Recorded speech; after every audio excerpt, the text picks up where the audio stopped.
সময় মাহফিল থেকে ফেরার পথে রাত যখন 2টা 2:30 হয়, এই যে খনখনে শীতের মধ্যে আমরা তো ঘরের ভিতরে কম্বল দিয়া ঘুমাই, কত আরাম করে বিছানায়, নরম বিছানায় ঘুমাই।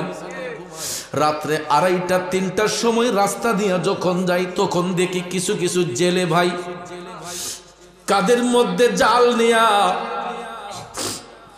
মাথার মধ্যে গামছা পেঁচাইয়া এরা রাস্তা দিয়ে হাইটা হাইটা যায় পুকুরে মাছ শিকার করার জন্য। আমি যদি জিজ্ঞেস করে ভাই এত রাতে শীতের মধ্যে পানির মধ্যে নাইমা কেমনে মাছটা ধরবেন? কয় হুজুর কি করব, সংসার তো চালাইতে হয়। জিজ্ঞেস করলাম জেলে ভাই, এই যে ক্ষণে ক্ষণে শীতের মধ্যে আপনি নদীতে মাছ ধরেন, পুকুরে মাছ ধরেন, আপনার স্যালারি পান কত? হুজুর বেশি তো পাই না, আমরা টান হিসাব, এক টান দিনে অত টিহা দেয়, এরপরে আমরা যে 4-5 জন আছি আমরা ভাগে যা পরে তা নিই, সর্বোচ্চ 500 400 600 না হয় 1000 টাকা। আপনারা বলেন বাজারে 1000 টাকা নিয়ে গেলে কোনো বাজার হয় এখন? একটা ভালো মাছ কিনতে গেলেই তো 2 কেজি 3 কেজি ওজনের একটা মাছ কিনতে গেলেই তো 700-800 টাকা চলে যায়, কথা কোন ঠিক না? তারপরে দেখেন এই জেলে ভাই এই অল্প টাকা ইনকাম করে তার পরিবার নিয়ে চিন্তা করে, ছেলে মেয়ে নিয়ে চিন্তা করে।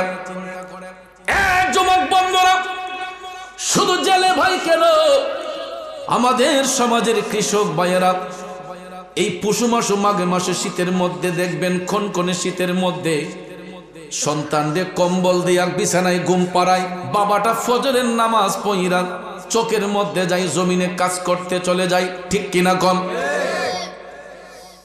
এমন কিছু বাবা আছে রে, যেই বাবাগুলা ঘুম থেকে উঠার পরে কৃষকের কাজ করে, দিন মজুরের কাজ করে, লেবারের কাজ করে, নদী ঘাটে গেলে, বাস স্ট্যান্ডে গেলে, রেল স্টেশনে গেলে কিছু কিছু লেবার দেখা যায় এরা মাথার মধ্যে 2 মণ 2.5 মণ মাথার মধ্যে নিয়া দেখা যায় কাজকর্ম করে সামান্য কিছু টাকা পাওয়ার জন্য, ঠিক কিনা বাজান? এই যে তো পরিশ্রম করে বাবা, কার জন্য করে? ছেলে মেয়ের জন্য, সংসারের জন্য, কথা কোন ঠিক না বিঠিক? তো এই লোকটারে যদি সন্তানগুলা কষ্ট দেয়, আমার আল্লাহর আরশ কাঁপবে কি কাঁপবে না? কথা কোন কাঁপবে কি কাঁপবে না? একইভাবে মা, অন্যের বাড়িতে কিছু মা অন্যের বাড়িতে কাজ করে নিজের সন্তানদের লালন পালন করে। অনেক মা আছে গার্মেন্টস ফ্যাক্টরিতে কাম কইরা নিজের সংসার চালায়, আসেনি মিয়া? বহু মা আছে স্বামী যখন মারা যায় সন্তানগুলা নিয়ে অসহায় পড়ে যায়, ওই মা স্বামীর দায়িত্ব পালন করার জন্য ছেলে মেয়েকে কষ্ট স্বীকার করতে দেয় না, কই ফুত আমি মা তো বাচ্চা আছি, কাজ করার জন্য গার্মেন্টস ফ্যাক্টরিতে চায়, সেলাইয়ের কাজ করে, অন্যের বাড়িতে জিয়ের কাজ করে, কইরা সাইরা দেখবেন কিছু কিছু মা আছে ছেলে মেয়েগুলারে মানুষ বানায়, হাফেজ বানায়, আলেম বানায়, আসেনি মিয়া? ওই মারে যদি কেউ কষ্ট দেয়, ওই বাবারে যদি কষ্ট দেয়, আল্লাহর আরশটা কাইপা উঠে রে ভাই। এই জন্য দয়াল নবী বলেছে, সন্তান কোনদিন ওই মা বাবারে ধমক দিয়া কথা বলিও না, কোনদিন ওই মা বাবারে কষ্ট দিয়া কথা বলিও না। রাসূল বলেন, পৃথিবীর সব মানুষের মুনাজাত যদি এক পাল্লায় হয়, সন্তানের জন্য মায়ের একটা মুনাজাত যদি এক পাল্লায় হয়, আমার নবী বলেছেন ওই সন্তানের জন্য তার মায়ের একটা মুনাজাতের পাল্লাই ভারী হইয়া যায়। আরো জোরে জোরে কন্যা সুবহানাল্লাহ। এই জন্য কবি বলেছেন, মায়ের একদার দুধের দাম কাটিয়া গায়ের চাপ, একদার দুধের দাম, মায়ের একদার দুধের দাম কাটিয়া গায়ের চাপ, পাপোশ বানাইয়া ঋণের সুদ হবে না, এমন দরদি ভবে কেউ হবে না আমার মা গো, এমন দরদি ভবে কেউ হবে না আমার মা গো, ঠিক কিনা কন? এই লোকটা কেমন লোক চিন্তা করেন। গত কিছুদিন আগে ইউটিউবে না সরি ফেসবুকে আমি দেখলাম কোন এক জায়গায়, আমি লোকেশনটা জানি না, এক ছেলে তার মারে আঘাত করছে, মারছে। তো এলাকার গ্রাম্য বিচারে রায় হইছে ছেলেরে দুর্রা মারা, ব্যথ্রাঘাত করা, পঞ্চগড়, রাইট, পঞ্চগড়। তখন ওই সন্তানের হাতে যখন গ্রাম পুলিশ চেয়ারম্যান সাহেব অর্ডার করছে তার হাতের মধ্যে চাবুক মারার জন্য, বেদ দেওয়ার জন্য, যখন কয়েকটা বেদ দিছে, মা দুঃখিনীটা যেই মারে ওই ছেলে হাত দিয়ে মারছিল, মা যখন দেখছে ছেলের হাতের মধ্যে দুইটা বাড়ি পড়ে গেছে, এই বেডি এক দৌড় দিয়ে গিয়ে ছেলের উপরে পড়ছে। আমার ছেলে বুঝে নাই, আমার ছেলে বুঝতে পারে নাই, না বুঝা আমার ছেলে আমার সাথে অন্যায় করছে। চেয়ারম্যান সাহেব, আমার ছেলেরে আর মাইরেন না, আমি মা হইয়া সহ্য করতে পারছি না, যদি আঘাত করতে হয় আমারে আরো করেন, আমার জাদুরে আর কষ্ট দিয়েন না।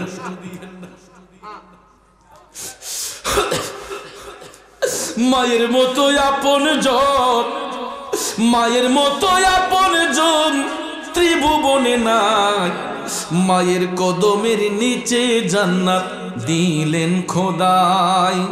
ওরে কত আদর যত্ন করে লালন করলো মায়, এই দুনিয়ায় মায়ের মতো আপন কেহ নাই রে, আপন কেহ নাই। দোনো জাহান আসান হবে, দোনো জাহান আসান হবে মায়ের সেবায়, মায়ের কদমের নিচে জান্নাত দিলেন খোদাই, মায়ের কদমের নিচে জান্নাত দিলেন খোদাই।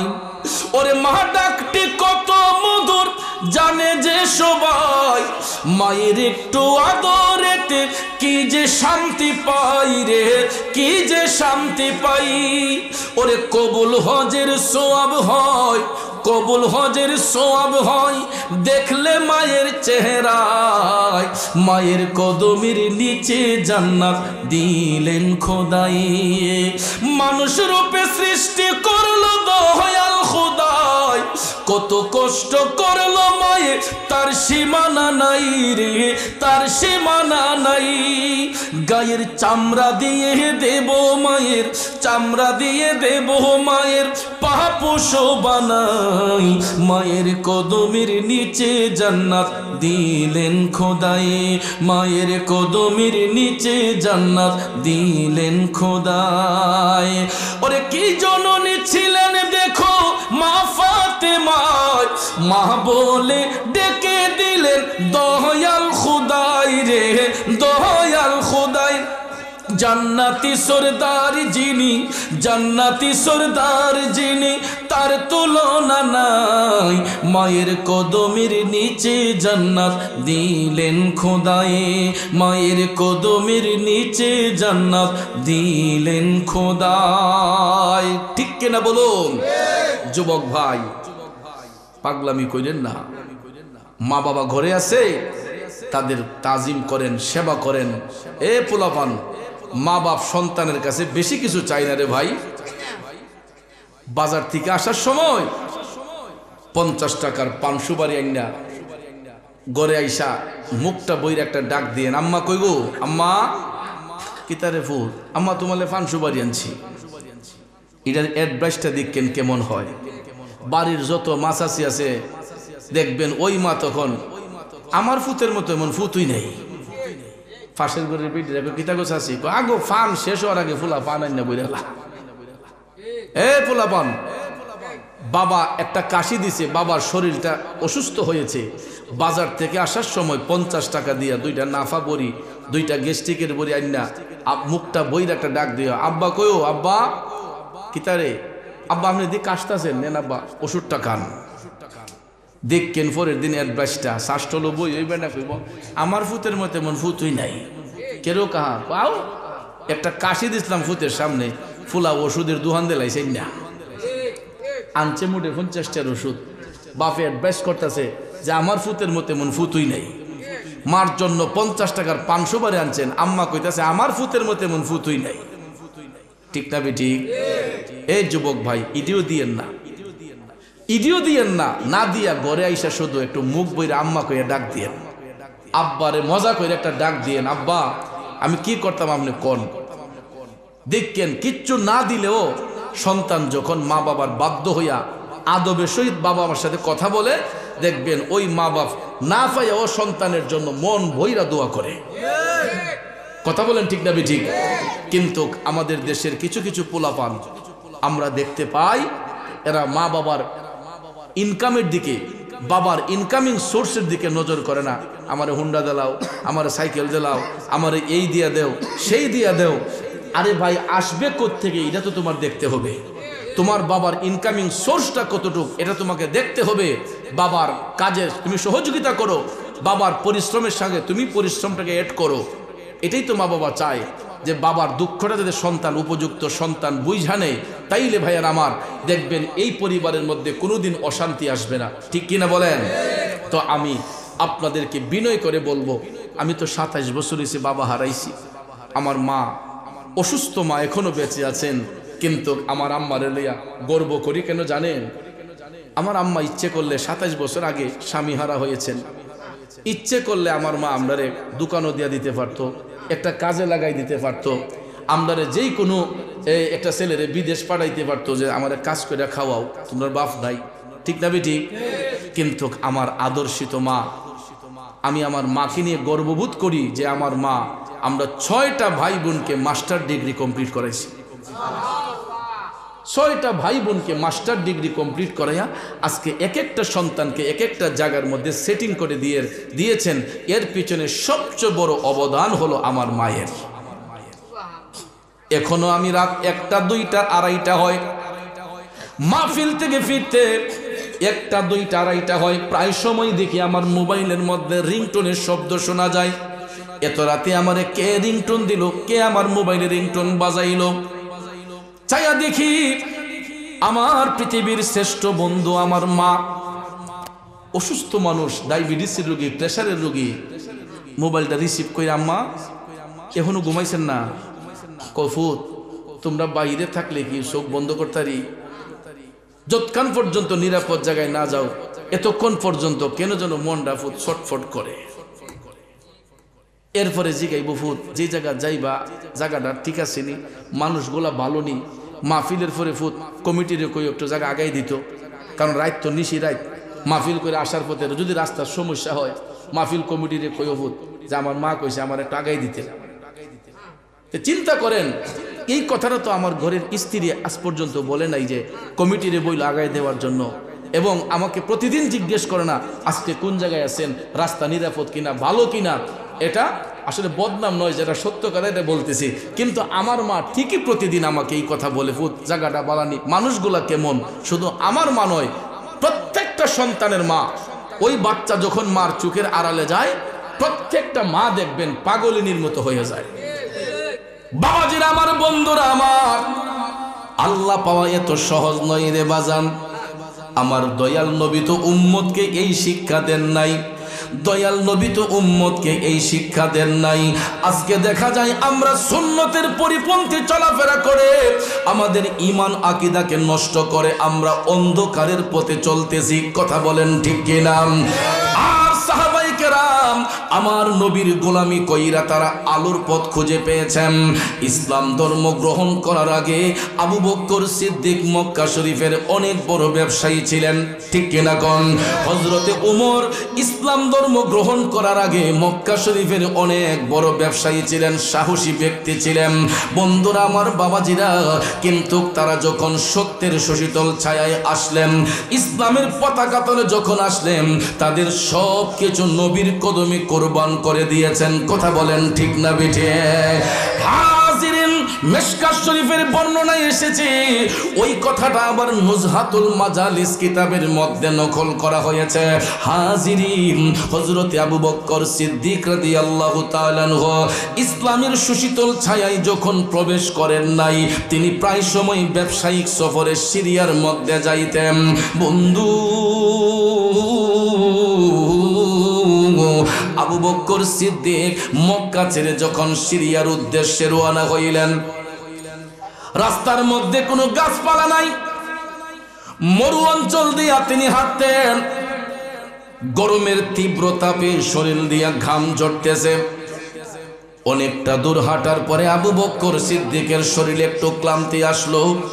তখনও তিনি ইসলাম ধর্ম গ্রহণ করেন নাই। বাবাজিরা আমার, হযরত আবু বকর সিদ্দিক অনেক দূর হাঁটতে হাঁটতে হাঁটতে হঠাৎ করে তিনি দেখতেছেন একটা বটবৃক্ষ দেখা যাচ্ছে।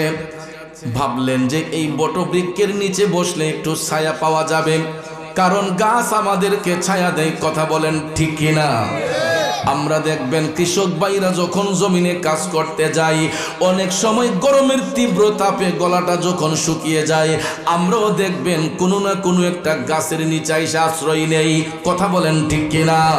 বন্ধুরে, গাছের নিচে যখন আশ্রয় নেই, তখন বলেন একটা শীতল হাওয়া গায়ের মধ্যে লাগে কি লাগে না? এটার একটা কারণ আছে। কারণ ভাইয়ের আমার, গাছের যে সবুজ পাতাগুলা, এই পাতাগুলাও আল্লাহর জিকির করে। গাছের মধ্যে জীবন আছে না নাই? সবুজ গাছের পাতাগুলা আমার মাওলার জিকিরে মশগুল থাকে। এই জন্য রোদের তাপ যখন গাছের উপর পড়েও, আমরা যখন গাছের ছায়ার নিচে বসি, তখন দেখবেন গায়ের মধ্যে একটা শীতল হাওয়া লাগে। আবু বকর সিদ্দিক বটবৃক্ষের ছায়ার নিচে গিয়ে একটু আশ্রয় নিলেন আরাম ফিল করার জন্য। তখনও তিনি ইসলাম ধর্ম গ্রহণ করেন নাই। হঠাৎ করে দেখা যায় মরুভূমির বাতাসে যখন এই বটবৃক্ষের পাতাগুলা নড়তেছে, ভাইয়ের আমার, হঠাৎ করে আবু বকর তিনি দেখতে পান ওনার নাকের মধ্যে একটা সুগন্ধি আইসা লাগতেছে। সুবহানাল্লাহ কোন! এত সুন্দর খুশবু, এত সুন্দর খুশবু আবু বকর বলেন আমি জীবনে কোনোদিন পাই নাই। হঠাৎ করে বটবৃক্ষের একটা ডালা আবু বকর সিদ্দিকের চোখের সামনে আইসা হঠাৎ করে আবু বকরকে বলতেছে, আবু বকর। তিনি চতুর্দিকে তাকান, কোনো মানুষ খুঁজে পান না। হঠাৎ করে দেখতেছেন গাছের ডালা থেকে জবান দিয়ে কথা আসতেছে। গাছের ডালার মধ্য থেকে কথা আসতেছে। আপনারা বলেন, আল্লাহ চাইলে বৃক্ষ কথা বলতে পারে কি পারে না? আমার নবীর প্রতি ঈমান আনার জন্য আবু বকর সিদ্দিক রে আমার আল্লাহ বৃক্ষের ডালা দিয়ে সাহায্য করতেছেন। বৃক্ষের ডালা বলতেছে, আবু বকর, তোমার নাকের মধ্যে যেই সুগন্ধটা পাচ্ছ, এই সুগন্ধটা কোন জায়গা থেকে আসতেছে তুমি জানো নি? তিনি বলতেছেন, না, আমি তো জানি না। তখন ওই বৃক্ষের ডালা বলতেছে, আবু বকর, আপনি একটু সামনে যান, সামনে যাইয়া দেখবেন বিশাল বড় একটা ফুলের বাগান। ওই ফুলের বাগান থেকে নানান রঙের ফুল ফুটে আছে। ওই ফুলের বাগান থেকে সুগন্ধগুলা আপনার নাকের মধ্যে লাগতেছে। আর ওই ফুলের সুবাসটা সারা পৃথিবী ছড়িয়ে যাবে, সারা পৃথিবী ছড়িয়ে যাবে। আবু বকর সিদ্দিক বলতেছেন, সত্যি কি তাই? বটবৃক্ষ বলতেছে, আপনি যাইয়া দেখেন। তখন আবু বকর হাইটা হাইটা হাইটা তিনি চলে গেলেন। সামনে যাইয়া দেখতেছেন সত্যি সত্যি বিশাল বড় একটা ফুলের বাগান দেখা যায়। নানান রঙের ফুল ফুটে আছে বাগানের ভিতরে। হঠাৎ করে আবু বকর দেখতেছেন ওই বাগানের ভিতরে কিছু কিছু কালো রঙের গোলাপ ফুল দেখা যায়, যার উপরে সাদা অক্ষর দ্বারা লেখা আছে লা ইলাহা ইল্লাল্লাহু মুহাম্মাদুর রাসূলুল্লাহ। সুবহানাল্লাহ কোন! বাবাজিরা আমার, একটা ফুলে নয়, শত শত ফুল বাগানের মধ্যে ফুটে আছে। আবু বকর দেখতেছেন সবটি ফুলের পাতার মধ্যে, সবটি ফুলের পাপড়ির মধ্যে সাদা অক্ষর দিয়া কালেমা শরীফ লেখা। তখন তিনি ইসলামের ছায়া তলে আসেন নাই। ভাবতেছেন, এই এতগুলা ফুলের মধ্যে কোনো মানুষের পক্ষেও তো লেখা সম্ভব না। এতগুলা ফুলের ভিতরে মানুষের পক্ষেও তো লেখা সম্ভব না। এই বাণী যদি সত্য বাণী হয়ে থাকে, আমি আবু বকর একটা অফুটন্ত গোলাপ হাতের মধ্যে নেব। আমার নিজের হাতে ফুলের পাপড়িটা খোলার পরে যদি দেখি অফুটন্ত গোলাপের ভিতরে কালেমা শরীফ লেখা, তাইলে আমি বুঝবো এটা সত্য বাণী, এটাই সত্য বাণী। আমি আবু বকর বিশ্বাস করব। সুবহানাল্লাহ। যে ফুটন্ত গোলাপের পাপড়ির মধ্যে সাদা অক্ষর দিয়ে কালেমা শরীফ লেখা, এটা কোনো মানুষ লিখতেও পারে, কিন্তু আবু বক্কর তখনও বিশ্বাস করতেছেন না। তিনি ভাবতেছেন যে আমি অফুটন্ত একটা ফুল যেটা কলির ভিতরে রয়ে গেছে, আমার নিজের হাতে খোলার পরে যদি দেখি এটার ভিতরে কালেমা লেখা, তাইলে বুঝবো এটা সত্যবাণী। সুবহানাল্লাহ কোন যুবক ভাইয়েরা আমার, মুরব্বী বাবাজিরা আমার, সত্যি সত্যি সত্যি আবু বক্কর অফুটন্ত একটা গোলাপের কলি হাতের মধ্যে নিলেন। যেই ফুলটা এখনো ফুটে নাই, কলির ভিতরে রয়ে গেছে, এই ফুলের কলিটা হাতের মধ্যে নিয়া আবু বক্কর যখন নিজের হাত দিয়া ওই গোলাপ ফুলটা কলির ভিতর থেকে পাপড়িটা মেলতেছে, এখন দেখা যায় অফুটন্ত গোলাপের ভিতরেও সুন্দর করে কালেমা শরীফ লেখা। কালমার আগে পরে আল্লাহ, মাঝখানে রাসূল, সৃষ্টি কোলে মোদের নবীর নাই যে সমতল। আল্লাহ পাকের প্রিয় নবী সৃষ্টির উপরে এলেন নূরের নবী যখন মক্কা নগরে, এলেন নূরের নবী যখন মক্কা নগরে। খারাপ লাগতেছে বাবাজিরা, এ বন্ধু, অফুটন্ত গোলাপের ভিতরে আবু বক্কর যখন দেখলেন কালেমা শরীফ লেখা, তখন তার বিশ্বাস মজবুত হয়ে গেল। তখন থেকেই আবু বক্করের অন্তরের মধ্যে ইশকে মুস্তাফার জজবা সৃষ্টি হয়ে গেছে, আমার নবীর ভালোবাসা পয়দা হয়ে গেছে। তিনি ভাবতেছেন কোন সময় মক্কাতে যাবেন, আমার নবীর কাছে যাইয়া উনি কালেমা পড়বেন। সুবহানাল্লাহ কোন। এরই মধ্যে আরো অনেক ঘটনা ঘটে গেল। আবু বক্কর সিরিয়াতে গেলেন, সেখানে স্বপ্নে দেখলেন আকাশের চাঁদ সরুজ তার কোলে হাজির। সেখানে খ্রিস্টান পাদ্রির কাছ থেকে তিনি জানতে পারলেন স্বপ্নের তাবির। ওই খ্রিস্টান পাদ্রি নবীর উপর ঈমান এনে আবু বক্কর সিদ্দিকের মাধ্যমে রসুলকে সালাম দিয়েছেন। তারপরে আবু বক্কর সিদ্দিক মক্কাতে আইসা যখন নবীর দেখা পাইলেন, আবু বক্কর নিজে থেকে বলার আগেই রসুল বলতেছেন, আবু বক্কর আর দেরি করা যাবে না, তাড়াতাড়ি কালেমা পড়ে মুসলমান হয়ে যাও। আবু বক্কর অবাক হয়ে গেলেন। কষ্ট হইতেছে? আবু বক্কর অবাক হয়ে গেলেন, আমি যে নবীর কাছে মুসলমান হতে আসব, আমি যে নবীর কাছে মুসলমান হতে এসেছি, এই সংবাদ তো রসুলকে আগে দেওয়া হয় নাই। খ্রিস্টান পাদ্রিও তো নিজেই আমার কাছে নবীরে সালাম দিছে, ওই খ্রিস্টান পাদ্রিও তো আমার আগে আসার কথা নয়, আমি সবার আগে এসেছি। আবু বক্কর সিদ্দিক তখন ডাক দিয়ে বলেন, ইয়া রাসূলুল্লাহ, নবী গো, আমি কালেমা পড়তে এসেছি এটা সত্য, কিন্তু নবী গো, আমি শুনেছি নবীগণ নাকি মুজিজার অধিকারী। ইয়া রাসূলুল্লাহ, কালেমা পড়ার আগে যদি আপনার মুজিজার কোনো নিদর্শন আমাকে দেখাতেন, তাহলে আমার ঈমানটা একটু তাজা হয়ে যেত। আমার মদিনার কামলিওয়ালা নবীজি মুচকি হেসে দিয়ে বললেন, আবু বক্কর, মুজিজা যদি দেখতে হয় তাইলে শোনো, তুমি যখন মক্কা থেকে সফরের উদ্দেশ্যে সিরিয়াতে রওনা দিয়েছিলে, বাণিজ্যিক সফরে যখন তুমি সিরিয়াতে রওনা দিয়েছিলা, বটবৃক্ষের ছায়ার নিচে বসছিলাম, বটবৃক্ষের ডালা তোমাকে সাক্ষী দিয়েছেন ফুলের বাগানের কথা। আবু বক্কর অবাক হয়ে গেলেন, আরে নবী জানে কেমনে? তখন তো আমার সাথে কেউ ছিল না, নবী জানে কেমনে? আমার রাসূল ডাক দিয়া কই, আবু বক্কর, তোমার ঈমানটাকে তাজা করার জন্য তুমি অফুটন্ত গোলাপটা হাতের মধ্যে নিয়ে নিজের হাতে পাপড়িটা মেলে তার ভিতরে তুমি কালেমা শরীফ লেখা দেখছনি? আবু বক্কর কয়, ইয়া রাসূলুল্লাহ, দেখছি তো। তখন রাসূল বললেন, তুমি সিরিয়াতে যাইয়া স্বপ্নে দেখেছিলে চাঁদ সরুজ তোমার কোলে হাজির। কয়, ইয়া রাসূলুল্লাহ, এটাও সত্য। নবী কয়, শুধু তাই নয়, তুমি খ্রিস্টান পাদ্রির কাছ থেকে, ঈসাই পাদ্রির কাছ থেকে তুমি স্বপ্নের তাবির জেনেছ। ওই পাদ্রি তোমার মাধ্যমে আমি নবীর একটা সালামও দিয়েছে। আবু বক্কর বলো, আমার মুজিজার আর কি নিদর্শন তোমার প্রয়োজন?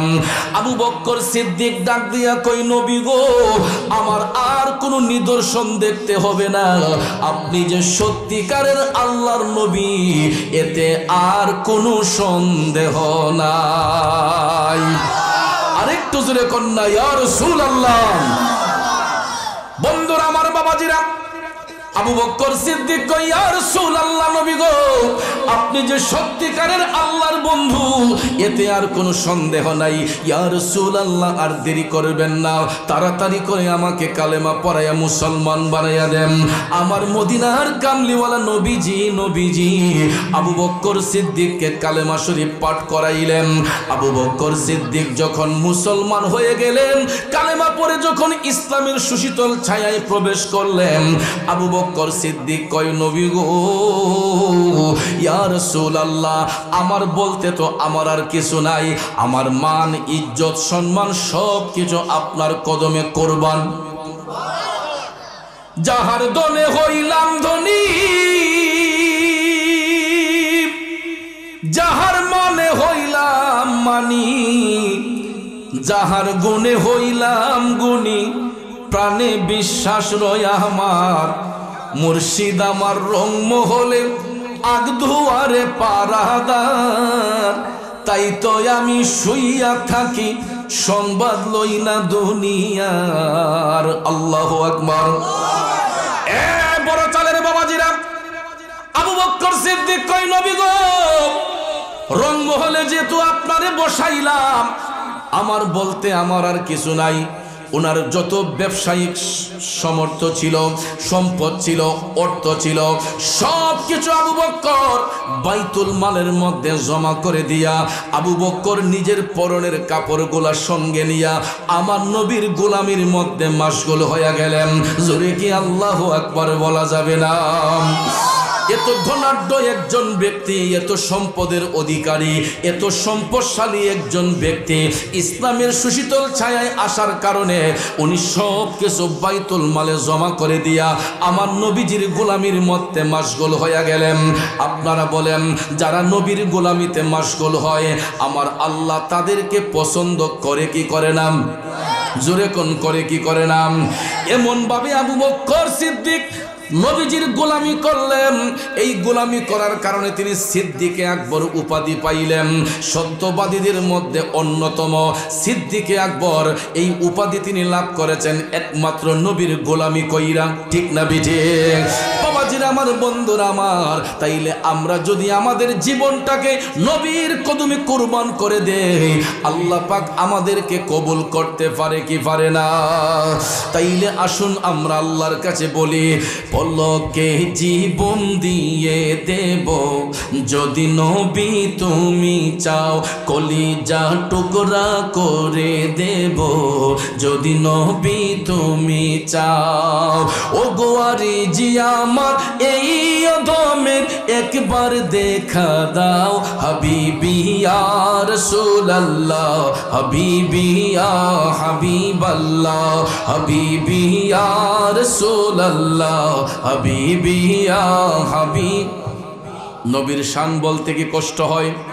তাইলে সাথে সাথে একটু পড়ুন না, পলকে জীবন দিয়ে দেব যদি নবী তুমি চাও, কলিজা টুকরা করে দেব যদি নবী। ওইছে না? আরো জোরে, পলকে জীবন দিয়ে দেব, কলিজা টুকরা করে দেব যদি নবী তুমি চাও। ও গোয়ারি জি জানাই এই অধমে একবার দেখা দাও, হাবিবি ইয়া রাসূলুল্লাহ, হাবিবি ইয়া হাবিবাল্লাহ, হাবিবি ইয়া রাসূলুল্লাহ, হাবিবি ইয়া হাবিবাল্লাহ। একটা জবানও বন্ধ রাখবেন না, চিৎকার মেরে বলি আল্লাহু আকবার। একটু দুরূদ শরীফ পড়ুন, আল্লাহুম্মা সাল্লি। একটু আগে বসেন, চাইপা বসেন, জায়গা কম তো, একটু চাইপা বসেন, পিছনে বাইরে আসুক, বসুক। আল্লাহুম্মা সাল্লি আলা সাইয়্যিদিনা মুহাম্মাদ নাবি শাফিয়ানা মাওলানা মুহাম্মাদ নাবিয়ানা মাওলানা মুহাম্মদ এমন নবীজির উম্মত আমরা, যেই নবীর নাই তুলনা। যাহার উপর দুরূদ বেজেন দয়াল প্রভু রব্বানা, আল্লাহুম্মা সাল্লিম। একটু আগে যান ভাইরা, আপনারা ওইদিকে চলে আসেন।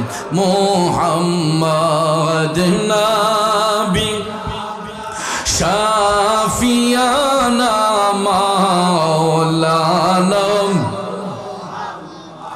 এ আমার বাবাজিরা, বন্ধুরা, আবু বকর সিদ্দিক ইসলামের সুশীতল ছায়ায় আসার পরে সবকিছু নবীর কদমে কোরবান করে দিয়েছেন। আমার মদিনার কামলিওয়ালা নবীর সোহবতে থাইকা তিনি এমন মকাম অর্জন করেছেন, আজও পর্যন্ত তিনি নবীর পাশে শুয়ে শুয়ে আরাম করতেছেন। আল্লাহু আকবার কোন। বন্ধুরা আমার, একই সঙ্গে হযরতে ওমর রাদিয়াল্লাহু তাআলা আনহু, তিনি এত রাগী একজন ব্যক্তি ছিলেন, যার কাছে তখনকার সময় মুসলমানরা নিরাপদ ছিল না। ইভেন আবু বকর ইসলাম ধর্ম গ্রহণ করার আগে তিনি অনেকবার প্রিপারেশন নিয়েছিলেন আমার নবীকে আঘাত করার জন্য, কিন্তু দয়াল নবীর চেহারা মুবারক দেখার সঙ্গে সঙ্গে আবু বকর সিদ্দিকের অন্তর, হযরতে ওমর রাদিয়াল্লাহু তাআলা আনহুর অন্তরে ইশকে মুস্তাফার জজবা সৃষ্টি হয়ে গেল। তখন তিনিও কালেমা পড়ে মুসলমান হয়ে গেলেন। এ বন্ধুরা আমার, ন্যায়ের দিকে তিনি এতই অটল ছিলেন, যার কাছে তার আপন পুত্র পর্যন্ত রেহাই পায় নাই। ঠিক না বেঠিক? নবীর পক্ষে আইসা নীতিতে এমন অটল হয়ে গেলেন, ওনার আপন পুত্র আবু শামা পর্যন্ত একটা অপরাধের কারণে ভাইয়ের আমার দুররা থেকে তিনি রেহাই পান নাই। কথা বলেন ঠিক না বেঠিক? এই জন্য ভাইয়ের আমার, সাহাবায়ে কেরাম যারা রসুলকে চিনেছেন, নবীকে যারা বুঝেছেন, তারা নবীর গোলামিতে নিয়োজিত হয়ে গেছেন। তারা কখনো অন্যায়কে প্রশ্রয় দেন নাই। কিন্তু আমরা নবীর উম্মত দাবিদার হইয়া দেখা যায় আমরা অনেক সময় নিজেরাও অন্যায় করি, অনেক অন্যায়কে প্রশ্রয় দিয়ে রাখি। আবার মাথায় টুপি আছে, মুখে দাড়ি আছে, জুব্বা আছে, কুর্তা আছে, সব কিছু ঠিক আছে, কিন্তু একটা জিনিস আমাদের মধ্য থেকে যায় না, সেটা হলো বেবিচারী মুনাফিকি। কথা কোন ঠিক না বেঠিক? এই জন্য রাসূল বলেছেন, মুনাফিক বেঈমান যারা, এরা কাফেরের চেয়ে নিকৃষ্ট। কারণ কাফের তো জেনে বুঝেই কাফের। কথা কোন ঠিক না বেঠিক? মুশরিক সে জেনে বুঝেই মুশরিক, কিন্তু মুনাফিক বড় ডেঞ্জারাস। এদেরকে চেনা কঠিন। এদের লেবাস সুন্দর, গুমটা সুন্দর, পাগড়ি সুন্দর, সব কিছু সুন্দর, কিন্তু এদের মধ্যে ঈমান নাই। কথা কোন ঠিক না বেঠিক? এই জন্য রাসূল বলেছেন মুনাফিক কাফেরের চেয়ে নিকৃষ্ট। কারণ ভাইয়ার আমার, নবী পরিবারকে যারা কষ্ট দিয়েছিল, এরা কোনো হিন্দু, বৌদ্ধ, খ্রিস্টান নয়, এরা হচ্ছে মুনাফিক। এবং এদের মাথায় টুপি ছিল, মুখে দাড়ি ছিল, এদের মধ্যে আলেম ছিল, হাফেজ ছিল। এজিদের গোষ্ঠীতে ছিল না? কথা বলেন ছিল কি না?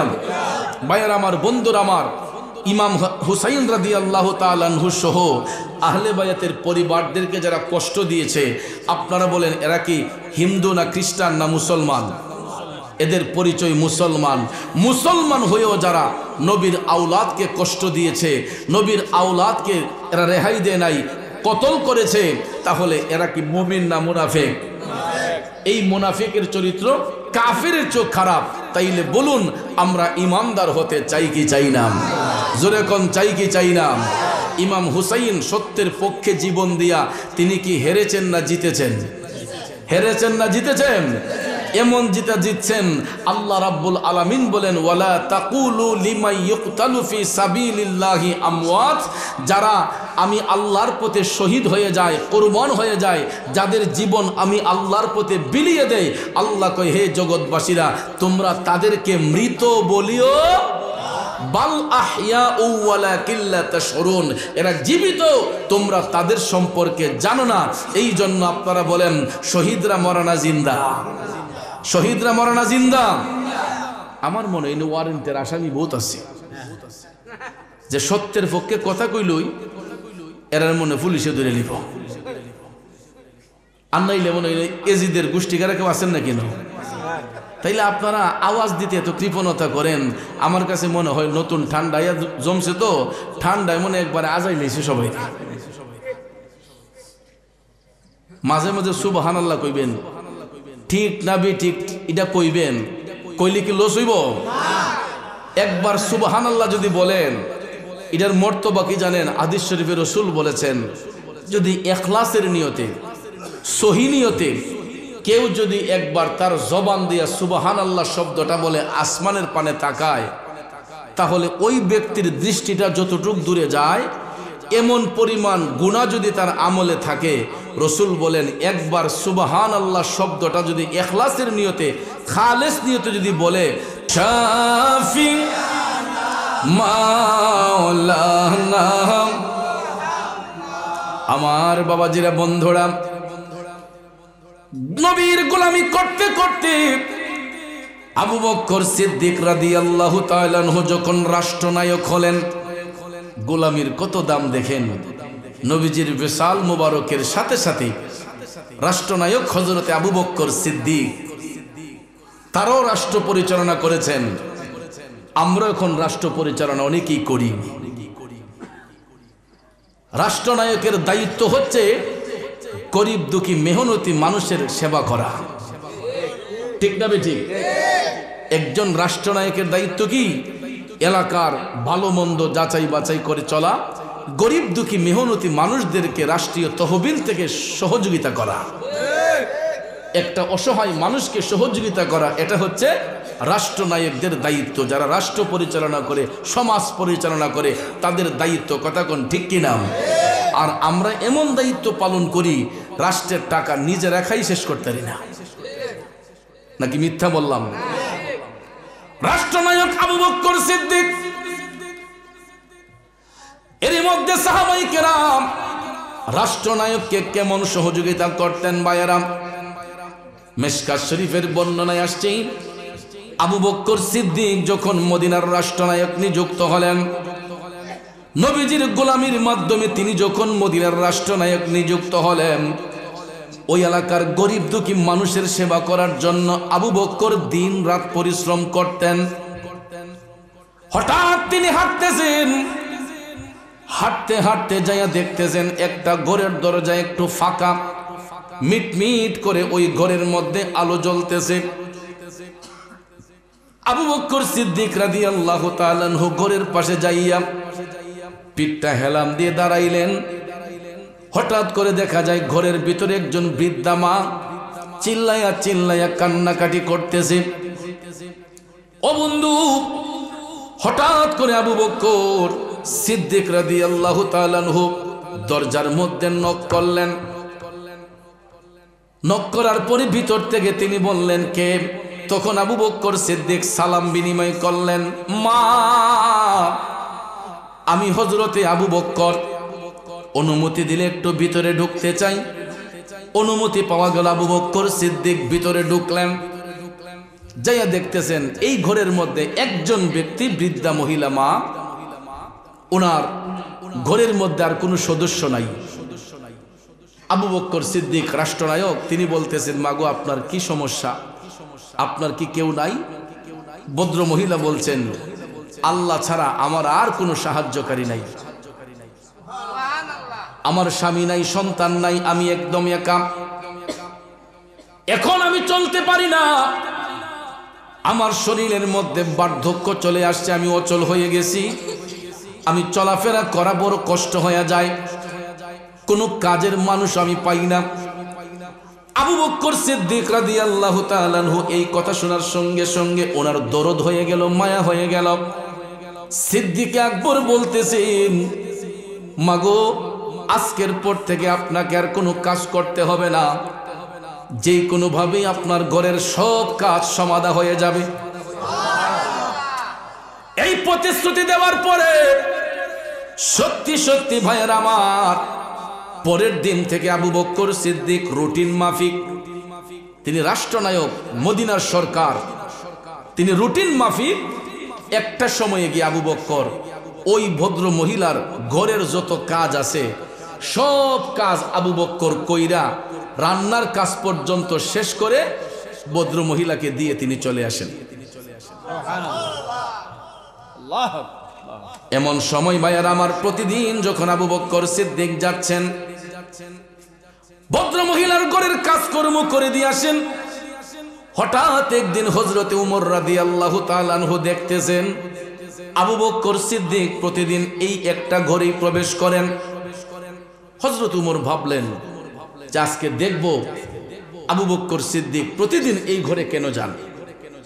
ভাইয়েরা আমার, বন্ধুরা আমার, আবু বকর সিদ্দিক যখন হেঁটে যাচ্ছেন ভদ্র মহিলার ঘরের কাজ করার জন্য, এমন সময় হযরত উমর পিছন পিছন গেলেন। তিনি যায়া আড়ালের মধ্যে বসে আছেন। হঠাৎ করে তিনি যাইতেছেন, যাইয়া যখন আবু বকর সিদ্দিক ঘরের মধ্যে প্রবেশ করলেন, হযরতে উমর আলাদা থেকে তাকাইয়া দেখতেছেন আবু বকর সিদ্দিক ঘরের মধ্যে যাইয়া ভদ্র মহিলার ঘরের যত কাজকর্ম আছে সমস্ত কাজকর্ম করে দিয়ে আসছেন। তখন হযরতে উমর তিনি ভাবলেন, একজন রাষ্ট্রনায়ক ভদ্র মহিলার ঘরের সমস্ত কাজ করে দিচ্ছে, আর আমরা এভাবে বসে থাকবো? এটা হইতে পারে না, ওনাকে সহযোগিতা করতে হবে। দেখেন সাহাবায়ে কেরামের মধ্যে কেমন আন্তরিকতা ছিল। আর আজকে আমাদের দেশে শিয়া মতবাদে বিশ্বাসী কিছু কিছু বিয়াদবরা, এরা সাহাবায়ে কেরামকে গালিগালাজ করে, ঠিক না বেঠিক? এরা সাহাবায়ে কেরামকে গালিগালাজ করে, অথচ সাহাবায়ে কেরামের মধ্যে কোনো অন্তর্দ্বন্দ্ব ছিল না। তারা সব সময় রুহানি ভাবে আমার নবীর কদম মোবারকে পড়ে থাকতেন, ঠিক কিনা কোন? হযরত ওমর ভাবলেন ভদ্র মহিলাকে সহযোগিতা করতেছেন হযরত উমর, হযরত আবু বকর, এটা তো হইতে পারে। তিনি একজন রাষ্ট্রনায়ক, রাষ্ট্রের বিভিন্ন দায়িত্ব আছে। হযরত উমর ভাবলেন ওনার কষ্টের বার্তা আমি একটু গ্রহণ করব। তখন তিনি তার পরিচয় গোপন রাইখা, হযরত উমর তিনিও কেমন নীতিবান ব্যক্তি দেখেন, আবু বকর সিদ্দিক তো রুটিন মাফিক একটা সময়ে যাইতেন, কিন্তু দেখা যায় আবু বকর সিদ্দিক যাওয়ার আগে রাতের অন্ধকারে হযরতে উমর গিয়ে ঘরের সব কাজকর্ম করে দিয়ে আসেন। এখন পরের দিন যখন আবু বকর সিদ্দিক ওনার টাইম মতো যান, যাওয়ার পরে দেখেন ঘরের সব কাজ কমপ্লিট। কি রে, কাজ করলো কে? বৃদ্ধা মহিলা তো কাজ করতে পারে, উনি তো অচল, কাজ করে কে, দেয় কে? তখন তিনি ভাবতে লাগলেন যে কে এটা করতে পারে। একদিন, দুই দিন, তিন দিন যখন পার হয়ে গেল, একদিন, দুই দিন, তিন দিন পার হওয়ার পরে হঠাৎ একদিন সিদ্দিক আকবর ভাবলেন আজকে আমি সারাক্ষণ ভদ্র মহিলার ঘরের মধ্যে লুকিয়ে থাকবো, দেখবো আজকে কে সেই আগন্তুক, কে সেই ব্যক্তিটা বৃদ্ধা মহিলার ঘরের কাজকর্ম করে দিয়ে যায়। তখন হযরতে আবু বকর আড়ালের মধ্যে বসে আছেন। আজকে দিহি কে ডাইহে, সুবহানাল্লাহ না? তিনি যখন বসে রইলেন, এই বন্ধুরা আমার, বাবাজিরা, তিনি যখন বসে রইলেন আড়ালের মধ্যে লুকিয়ে আছেন, হঠাৎ করে দেখা যায় রাত যখন নিশি হইয়া গেল, হযরতে ওমর রাদিয়াল্লাহু তাআলা আনহু আয়েশা ঘরের মধ্যে ঢুকলেন। ঢোকার পরে ঘরের কাজকর্ম যখন করতেছেন, হঠাৎ করে আবু বকর সিদ্দিক বের হইয়া বললেন, ওমর, কার কাজ কে করতেছে? তাইলে প্রতিদিন রাতে বুঝি আপনি এসে কাজ করে দিয়ে যান।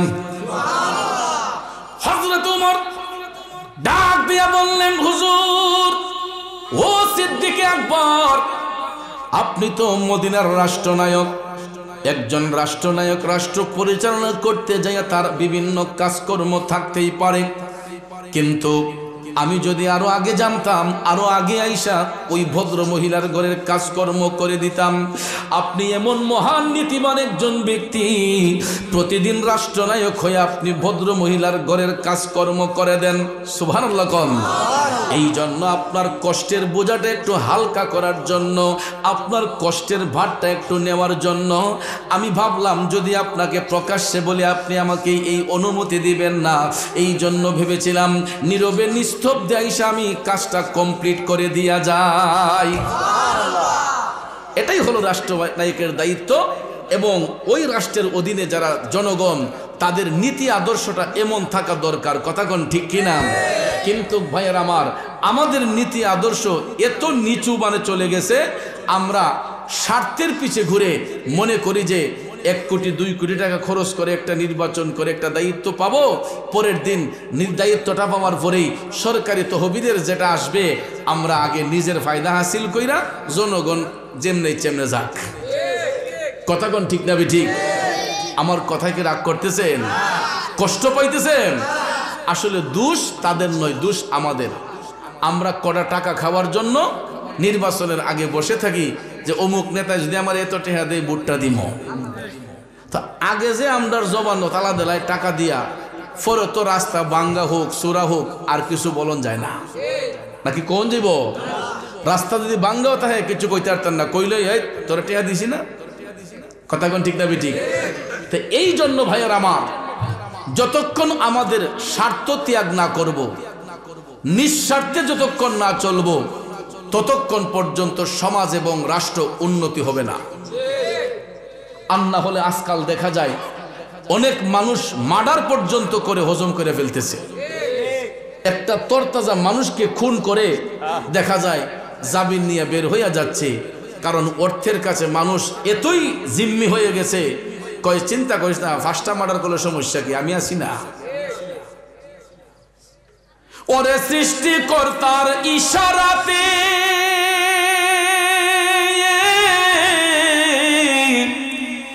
যেতে হবে মাটির নিচেতে, ও ভাই চলবে না আর বাহাদুরি, যাহা করতে দুনিয়ায় হাইরে যাহা করতে দুনিয়ায়,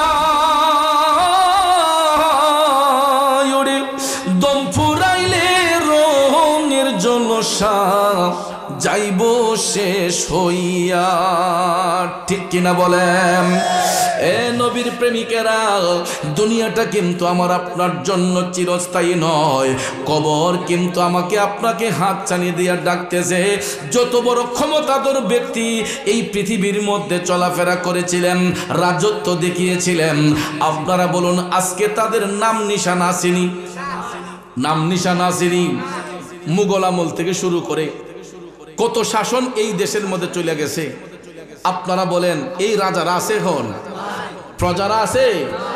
এইরকম ভাবে যাদের ডাকে দেশ কাঁপছে, একটা এলাকা কাঁপছে, আজকে দেখা যায় তাদের হাড্ডি মাংসগুলা মাটির সাথে মিশে গেছে। কথা বলেন ঠিক কি নাম? তাইলে বাজান, আমরা কি দুনিয়াতে চিরস্থায়ী? আমরা কি দুনিয়াতে চিরস্থায়ী? এই জন্য কবি বলেছেন, জন্মিলে মরিতে হবে, ওরে এ ভবরঙ্গ হবে যে ভঙ্গ ছবি, সাদেরই অঙ্গ তোমার মাটিতে মিলাবে, জন্মিলে মরিতে হবে, হবে জন্মিলে মরিতে হবে। এ মুসলমান, এ মুমিন মুসলমান, আমার মদিনার কামলিওয়ালা নবী বলছেন, যেই ব্যক্তি অন্তত প্রতিদিন 40 বার মরণের কথা স্মরণ রাখবে। কয়বার? রসুল বলছেন, এটা আমার বাপের কথা নয়, আপনার বাবার কথা নয়, আমার মদিনার কামলিওয়ালা নবী বলছেন, একটা মানুষ যদি দৈনিক অন্তত 40 বার মরণের কথা স্মরণ করে, ওই ব্যক্তির লেসান দ্বারা, ওই ব্যক্তির জবান দ্বারা কোনোদিন কোনো মানুষ কষ্ট পাবে না। যেই ব্যক্তি প্রতিদিন 40 বার মরণের কথা স্মরণ রাইকা চলে, ওই ব্যক্তির দ্বারা কোনোদিন মানুষ খুন হবে না, ওই ব্যক্তির দ্বারা সমাজে বিশৃঙ্খলা হবে না, এবং ওই ব্যক্তি দুনিয়া ছেড়ে যাবার সময় তার চেহারার মধ্যে মুস্কি হাসি থাকবে। এটা মুমিনদের পুরস্কার। মৃত্যু 2 ধরনের হয়, বেঈমান মুনাফিকেরও মৃত্যু হয়, মুমিনদেরও মৃত্যু হয়। কিন্তু সবার জান কবজ করার জন্য একজন ফেরেশতা আছেন, ওনার নাম হচ্ছে মালাকুল মউত আজরাইল আলাইহিস সালাম। কথা কোন ঠিক কি নাম? আমার মদিনার কামলিওয়ালা নবী বলেছেন আজরাইল আলাইহিস সালামের ভয়ঙ্কর থাবা থেকে কেউ বাঁচতে পারবে না। মুমিন হোক মুনাফিক হোক সবার কাছে মৃত্যুর ফেরেশতা আসবে।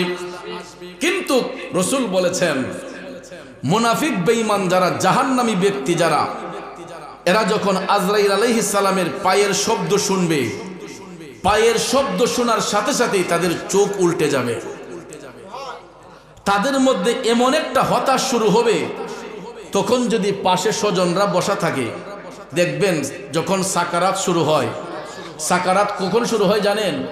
আজরাইল আলাইহিস সালামের ভয়ঙ্কর রূপটা যখন দেখায়, আজরাইলের পায়ের শব্দ শোনার সাথে সাথেই তখনই সাকারাত শুরু হয়। মানুষের মধ্যে একটা হাঁপানি রোগের মতো দেখবেন, একটা শ্বাসকষ্টের মতো, জবানটা খুলে আর বড় বড় শ্বাস নেয় আর সারে। কথা কোন ঠিক না?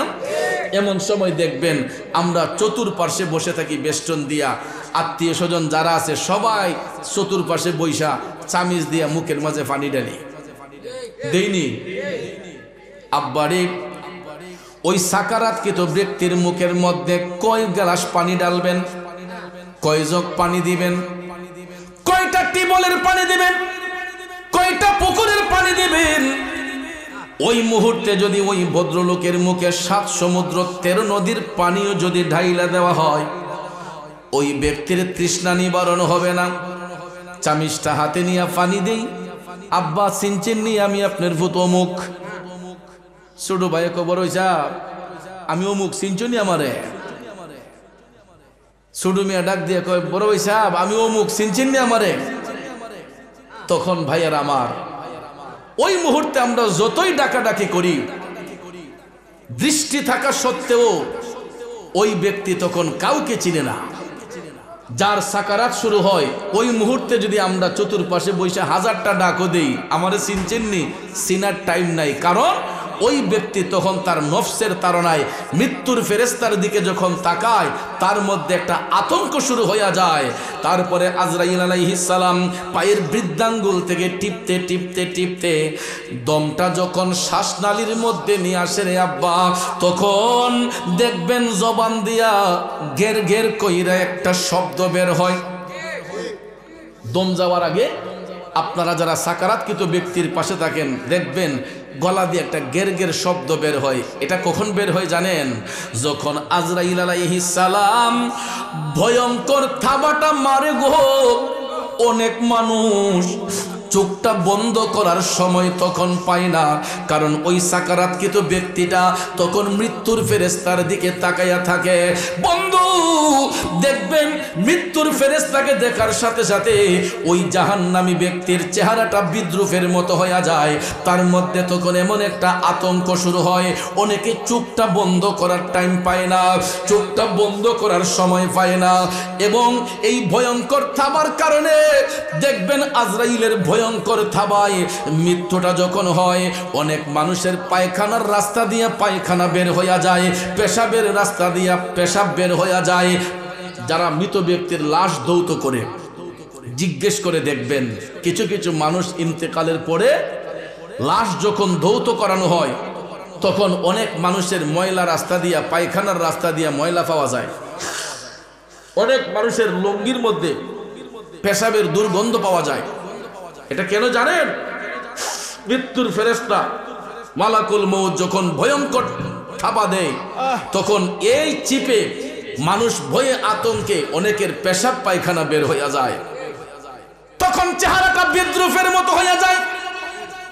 বাবাজিরা আমার, ওই জাহান্নামী ব্যক্তিটাকে আমরা দুনিয়াবাসীরা যতই ভালো বলে কবরে পাঠাই, ওই খারাপ মানুষটাকে যত ভালো বলে আমরা কবরের মধ্যে পাঠাই, দাফন শেষ করার পরে 40 কদম দূরে যখন আসি, রাসূল বলতেছেন মুনকার নাকির ফেরেশতা হাজির হইয়া প্রশ্ন করবে কয়টা?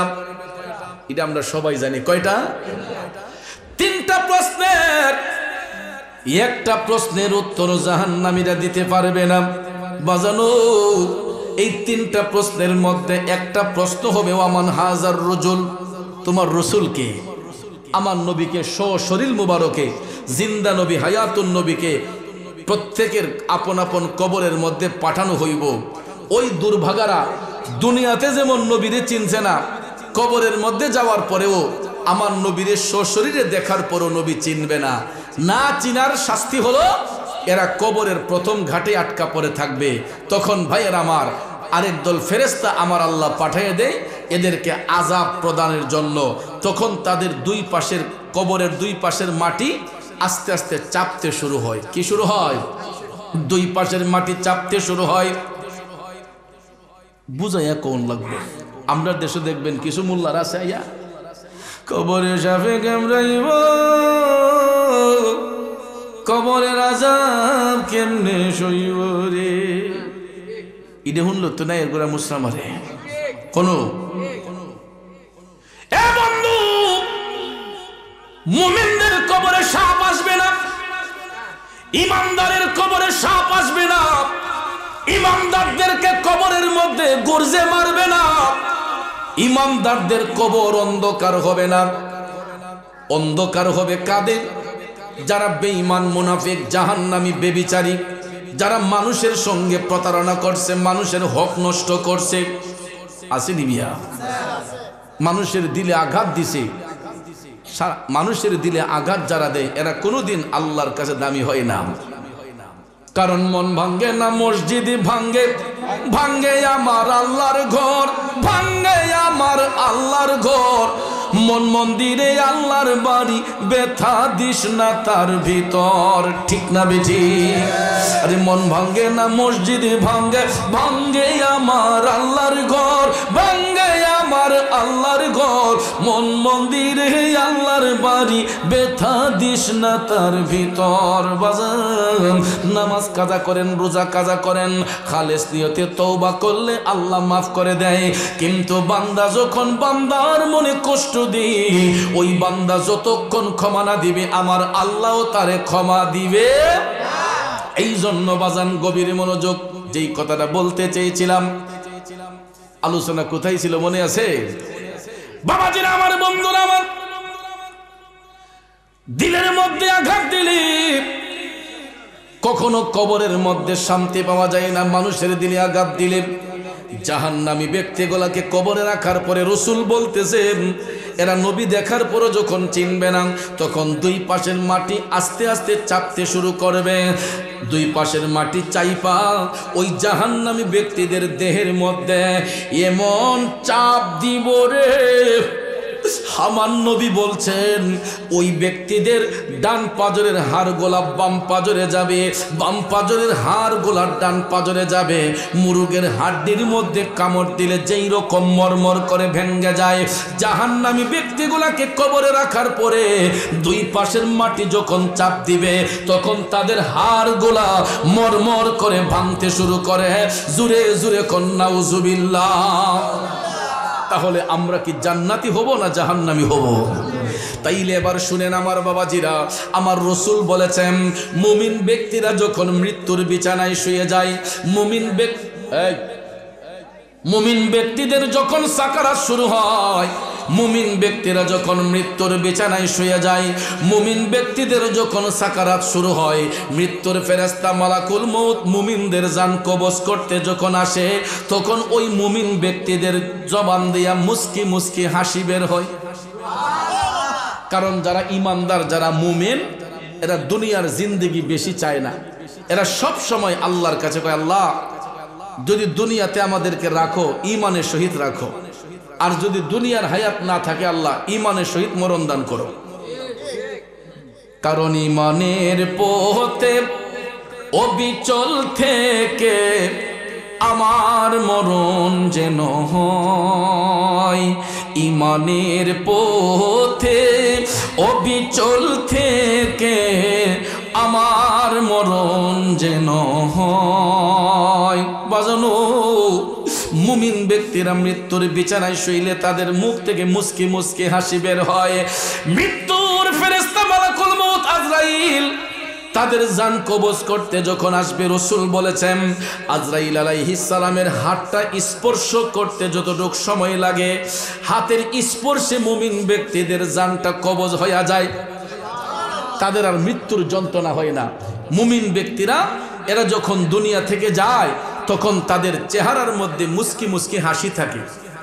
সুবহানাল্লাহ কোন লক্ষ্য করে দেখবেন, আমরা যখন মৃত ব্যক্তির লাশ দেখতে যাই তখন দেখবেন কিছু কিছু লাশের দিকে তাকাইলে দেখা যায় চেহারাটার মাঝে মুস্কি হাসি।